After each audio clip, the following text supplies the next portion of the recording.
Shopping shopping কি হয়েছে? আবারও করে ফেললাম শপিং। ডেলশিয়াস থেকে করে ফেললাম শপিং। দেখো সারা মাসের পেট্রোলের জোগাড় করে ফেললাম। কি কি নিয়েছি দেখো তোমরা, ঝটপট তোমাদেরকে দেখিয়ে দিই। ভেঙে চুরে সব যাবে এগুলো, দেখো টাকা দেখবে। এই দেখো এক বস্তা জামা, এই দেখো বিস্কিট, দেখো কতগুলো বিস্কিট, দেখো এই দেখো, এই দেখো চিনি, এই দেখো ম্যাগি,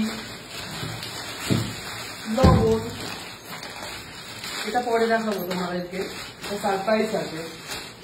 আর এটা বাসন মাজার সাবান, এই যে দেখো কতটা সবজি, এর মধ্যে সবজি, এই যে কোল্ড ড্রিঙ্কস, এই যে তেল, তেল কটা কিনলে? জোগাড় করে নিয়েছি। আর এই যে চালটা, তেল কটা কিনেছো? তেল দুটো নিয়েছি, এই তো তেল দুটো নিয়েছি। আর এটা দেখো তো, এই এত কিছু শপিং করে এই 1 কিলো বাসমতি রাইসটা এর সঙ্গে ফ্রি পেয়েছি। বাহ, বিরিয়ানি খাবো। কোথা থেকে করেছি? ডেলশিয়াস থেকে।